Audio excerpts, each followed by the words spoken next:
Today is Monday, March 19th, and this is the ADM Investor Services Monday Market Kickoff. Please note that the views and opinions expressed here today are solely those of our guests and should not be construed as the views or opinions of ADM Investor Services or Archer Daniels Midland Company. Today's guests are Steve Freed, Vice President of Grain Research at ADMIS, and Alan Bush, ADMIS's Senior Financial Economist. Alan, let's start with the financials this morning. What is the outlook for the Federal Reserve policy in light of the March consumer sentiment coming in stronger than expected on Friday? So it still appears that the Fed is on track to hike interest rates at the Wednesday meeting, most likely by 25 basis points. In fact, that's the increment that the Fed has been using, 25 basis points at a time. So there's a 94% chance of a rate hike then. And I would think that in the course of this year, there will be a total of 3 rate hikes, while some analysts are looking for 4. Let's talk a little bit about the stock indexes, Alan. The NASDAQ futures have recently gained on both the S&P 500 and the Dow futures. What are the market implications of this? Well, that would be the bull spread. The NASDAQ tends to lead in both directions. So with the NASDAQ making some new record highs, while the other indices have lagged behind a little bit, it is, I'd have to say, a bullish indication for the entire stock index futures complex for the NASDAQ to gain on all of the others.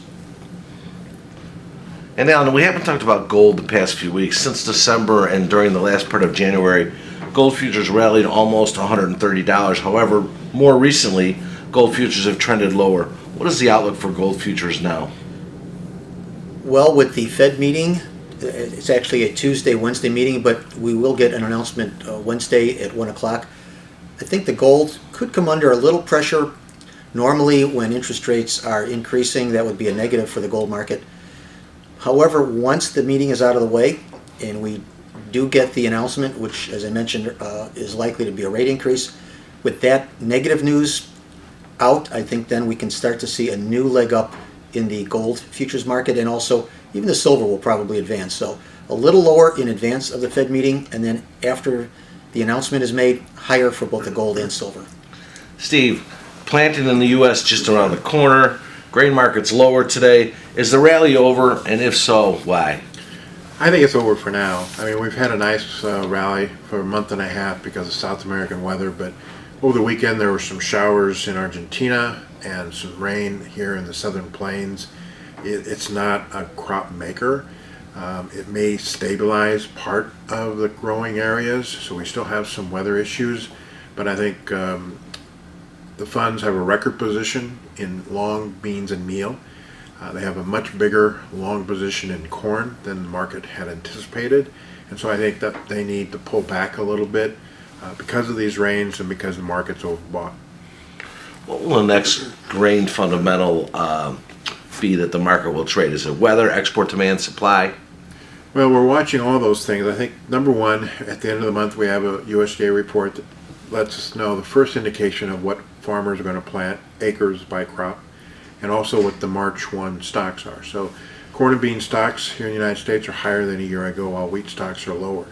And then we make a quick transition into weather. And the National Weather Service came out last week with basically a negative forecast for the spring and summer, with normal precip across most of the Midwest, except maybe in the Texas Panhandle, and temperatures normal. So if that's true, the market probably will trend lower unless the weather changes.